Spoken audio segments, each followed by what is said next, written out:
바울은 고린도 교회에 편지를 보내고 있습니다. 고린도 이 도시는 향락의 도시입니다. 고린도라고 하는 그 이름의 뜻에서 성적인 의미가 나타나 있습니다. 향락의 도시를 떠올릴 때에 문란함과 방탕함이 떠오릅니다. 그리스 속담에 고린도에는 아무나 갈 수 있는 게 아니다라는 속담이 있습니다. 고린도는 물가가 참으로 비싸기 때문에 아무나 갈 수 없다라는 뜻입니다. 이 향락의 도시에서는 모든 것이 비싸고 사람들은 흥청망청 쓰기 때문에 수중에 있는 돈은 금방 사라지기 마련입니다. 쾌락이 있는 곳은 언제나 물질의 낭비가 가득합니다. 그곳에 교회가 세워졌습니다.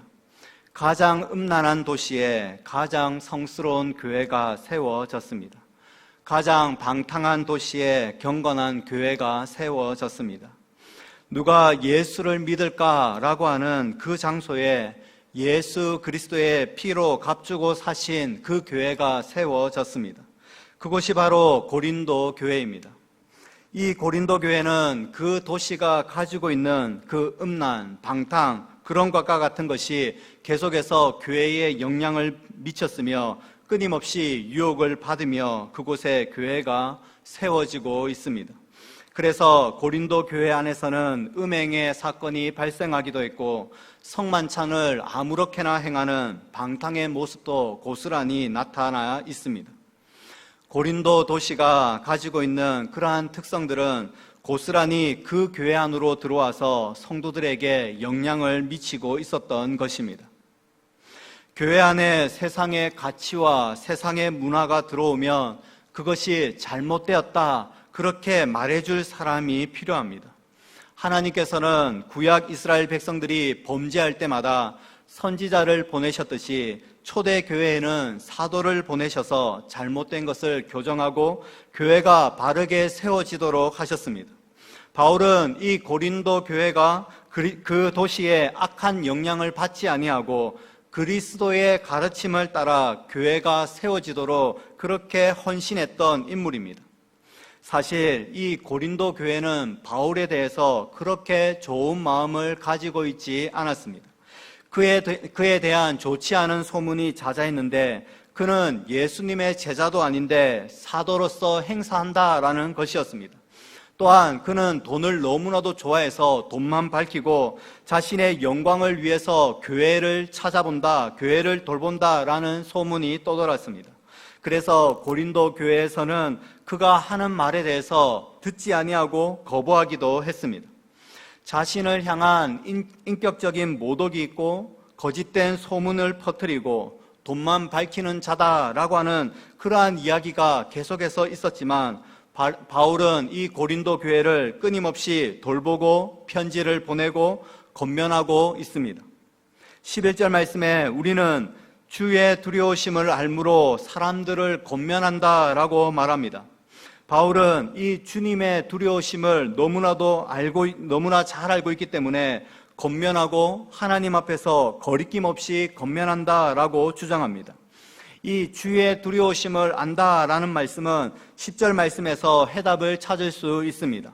우리가 다 그리스도의 심판대 앞에 나타나게 되어 각각 선악간에 그 몸으로 행한 것을 따라 받으려 함이라는 말씀입니다.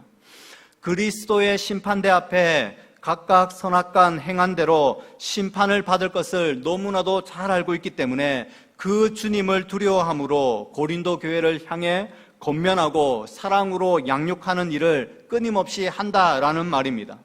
이 두려움이라고 하는 것은 공포에 사로잡혔다라는 말이 아니라 숭고한 마음으로, 경외하는 마음으로 한다라는 의미입니다. 심판대 앞에 설 것을 너무나도 잘 알고 있기 때문에 주님께서 주신 그 기회와 그 은사를 잘 손용하여 하나님 앞에서 이 모든 일들을 감당한다라는 의미입니다. 결코 사람들의 인정을 받기 위해서, 사람들에게 좋은 소리를 듣기 위해서 주의 일을 하는 것이 아니라 하나님 앞에서 거리낌 없이 양심에 조금도 가책 없이 고린도 교회를 권면하고 있다라고 바울은 말하고 있습니다. 인정해 주지 않는 곳에서 그곳을 떠나는 것은 참으로 쉽습니다. 사람들의 모함을 듣기 싫어서 내려놓는 것은 너무나도 쉽습니다. 교회 안에서 봉사의 직을 감당하다 억울한 누명을 쓰고 안 좋은 소리를 듣게 될 때에 그냥 안 하는 것은 무엇보다도 쉬운 일입니다. 하지만 기억하시기 바랍니다. 바울은 결코 그렇게 하지 않았다라는 것입니다. 아니, 그는 자신을 인정해 주지 않는 그 고린도 교회를 포기하지 않았습니다. 아니, 결코 포기할 수 없었습니다.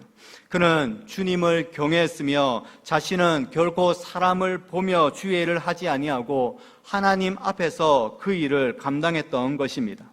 하나님께서 인정하시면 그것으로 된 것입니다. 또 하나 우리가 기억해야 하는 것은 하나님 앞에서 주의 일을 함에도 불구하고 낙심이 되기도 한다는 것입니다. 나는 하나님만 온전히 바라보며 이 일을 해야지 그렇게 다짐을 해도 어려운 일들은 항상 있다라는 사실입니다. 바울처럼 여전히 대적하는 자들이 그곳에는 있고 거짓된 소문은 끊임없이 나돌고 있습니다. 좀처럼 성도들이 주의 말씀을 듣지 않고 길을 막아버리는 그러한 일들이 있다라는 것입니다. 그럴 때 주의 일을 하면서도 지치기도 하고 낙심이 되기도 합니다. 이 주의 일을 계속해서 할 수 있는 힘, 그 원동력이 14절에 나타나 있습니다. 그리스도의 사랑이 우리를 강권하시는도다라는 말씀입니다. 주님을 위한 사역과 그 일들은 그리스도의 사랑 때문에 계속해서 할 수 있다라는 말입니다. 억울한 누명을 뒤집어 쓰고 모함을 당하고 내가 지금 뭘 하고 있는 건가 라는 생각이 들 때에 이 그리스도의 사랑이 너무나도 강력해서 그 사랑 때문에 계속해서 주의 일을 할 수 있다라는 사실입니다. 이 그리스도의 사랑은 14절 이후에 계속해서 나타나는데 자신을 죽이심으로 온전히 드러내셨습니다. 그가 모든 사람을 대신하여 죽었다라는 말입니다. 예수님은 자신을 인정하지 아니하는 자들, 자신을 내팽겨치고 도망갔던 모든 자들, 도무지 예수님을 알지 못한다 그렇게 부인했던 자들을 대신하여 십자가에서 죽으셨습니다. 그가 모든 사람을 대신하여 죽으신 목적이 15절에 나오는데 다시는 그들 자신을 위하여 살지 않고 오직 그들을 대신하여 죽었다가 다시 살아나신 이를 위하여 살게 하기 위해 죽으셨다라고 말씀합니다.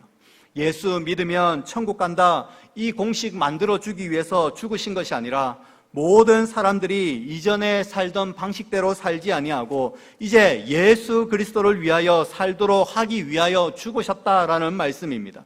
예수를 믿으면 하나님 나라에 들어간다라는 사실을 부인하는 것이 아닙니다. 하지만 그것은 부적이 아닙니다. 결코 무임승차 티켓이 아니라는 말입니다. 예수를 믿는다라고 하는 그렇게 고백하는 자들은 더 이상 자신을 위해서 살지 않는다라는 말입니다. 그래서 갈라디아서 2장 20절에 내가 그리스도와 함께 십자가에 못 박혔나니 그런즉 이제는 내가 사는 것이 아니요 내 속에 그리스도께서 사시는 것이라. 이제 내가 육체 가운데 사는 것은 나를 사랑하사 나를 위하여 자기 자신을 버리신 하나님의 아들을 믿는 믿음 안에서 사는 것이다 라고 성경은 말씀하고 있는 것입니다. 이제 우리는 예수 그리스도를 위하여 살아가는 그러한 존재들인 것입니다. 이전에 우리는 이 육체를 따라 예수님을 바라보았습니다. 예수님은 참으로 좋은 사람이다, 4대 성인 중에 한 사람이다, 이 정도로 생각했습니다. 그는 나와 아무런 상관이 없었던 것입니다. 하지만 이제 더 이상 그리스도를 육신대로 알지 아니하고 영안을 열어서 이해하기 시작했습니다.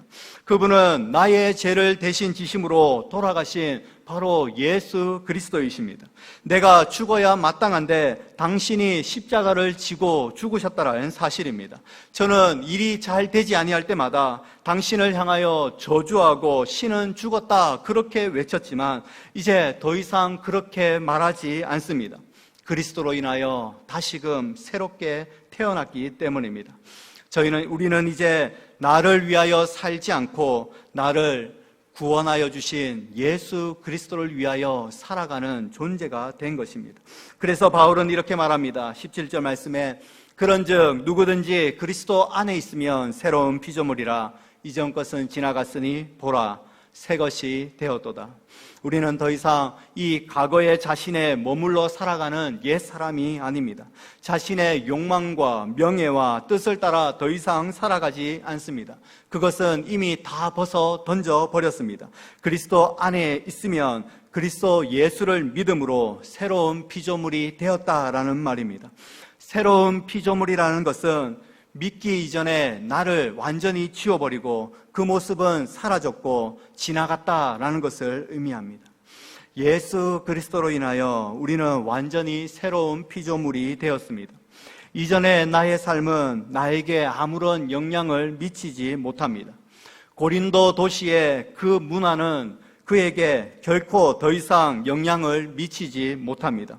어떤 음란과 방탕함이 나에게 영향을 미칠 수 없습니다. 그것은 이미 그것에 대하여 우리는 죽은 자들이기 때문입니다. 정욕과 탐심을 이미 십자가에 못 박은 자들입니다.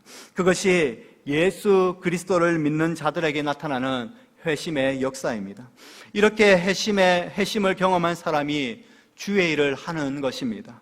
그 사람에게 14절은 이렇게 말합니다. 그리스도의 사랑이 우리를 강권하시는 도다라고 말입니다. 우리가 교회 안에서 무엇을 하고 봉사를 하고 섬기는 일들을 할 때에 힘들기도 하고 모함을 당하기도 하며 오해를 받을 수도 있습니다. 바울에게 그런 일이 일어났다면 우리 역시 그런 일이 있을 것입니다. 그러나 주의 일을 멈출 수 없는 것은 그리스도의 사랑이 강건하시기 때문입니다.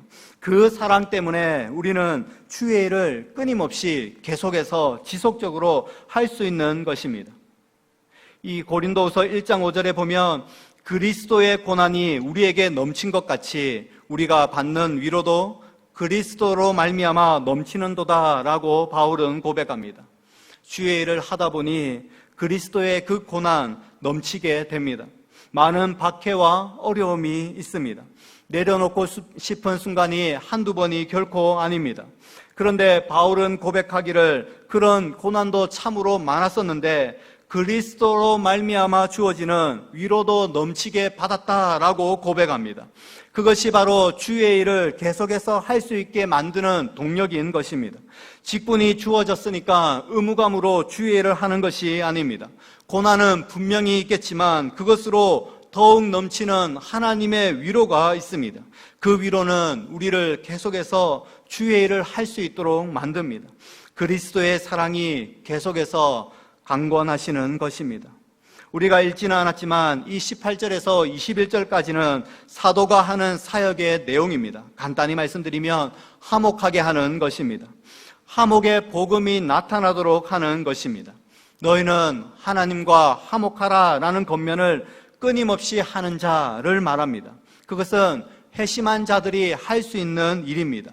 힘들어도 하나님과 사람 사이를 화목할 수 있도록 권면하고 사람과 사람 사이를 화목할 수 있도록 권면하는 것, 그것이 그리스도의 사랑을 가지고 있는 회심한 자들이 할 수 있다는 것입니다. 고린도 교회의 그 음란과 방탕이 이 교회 안으로 들어와서 교회를 힘들게 했듯이 오늘날 우리는 이 코로나로 인하여서 많이 힘들어하고 있습니다. 세상은 바이러스로 인해 교회를 비난하고 저주합니다. 어떤 분은 교회를 다닌다라는 이유로 실질적인 어려움을 당하고 있는 중입니다. 뿐만 아니라 교회 안에서는 바이러스 때문에 분열이 일어나고 있습니다. 어떤 사람들은 정치적인 목적을 가지고 교회를 이용하기도 하고 하나님의 말씀이 아닌 그 세상의 철학을 가지고 교회를 어지럽히기도 합니다. 마치 모든 것이 끝난 것처럼 보입니다. 어떤 희망도 찾아볼 수 없는 시대입니다. 어느 누구도 교회 안에 소망이 있다라고 말하지 않습니다. 한 사람이라도 교회가 세상의 소금이며 빛이다라고 말하지 않습니다. 모두가 자신의 신분을 드러내지 않고 종교 생활을 하려고 할 뿐입니다. 사람들은 그런 생각으로 이 세상을 살아갈지 모르지만 여전히 주님께서는 그의 일꾼들을 보내셔서 힘든 시기에 어려운 장소에서 주의 일을 하게 하십니다.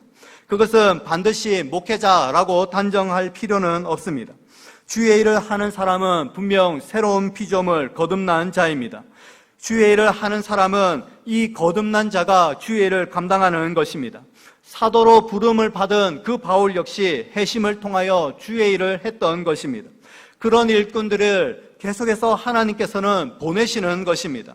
그래서 믿음이 약한 자들에게 계속해서 믿음을 불어 넣으십니다. 말씀을 통하여 강하게 권면하시는 것입니다.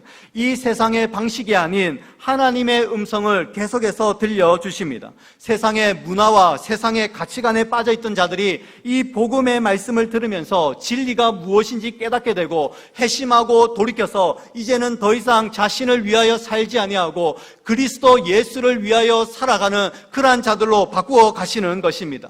때로는 이 주의 일을 하는 자들이 낙심이 되기도 합니다. 그만 내려놓고 싶을 때가 있다라는 말입니다. 엘리야가 로뎀나무 아래에서 죽기를 강구했던 것처럼 모든 것을 포기하고 싶을 그 순간이 있을 것입니다. 그런데 그리스도께서는 찾아오셔서 그의 사랑을 보여주십니다. 죽을 수밖에 없는 그 죄인을 위하여 십자가에 달려 죽으신 그 사랑을 보여주십니다. 자격 없는 자에게 생명을 주시기까지 모든 수치와 핍박을 참고 견디신 예수 그리스도의 그 사랑으로 말미암아 우리를 위로해 주신다는 사실입니다. 그래서 낙심이 될지 모르겠지만 그리스도의 그 놀라운 사랑 때문에 그 사랑의 힘으로써 우리가 주의 일을 끊임없이 감당하는 것입니다. 그 사랑이 끊임없이 우리를 강하게 밀어붙이셔서 우리가 주의 일을 할 수 있게 되는 것입니다. 그 주님의 일을 하기 위해 저와 우리 모든 성도님들을 부르셨다라는 사실을 기억하시기 바랍니다.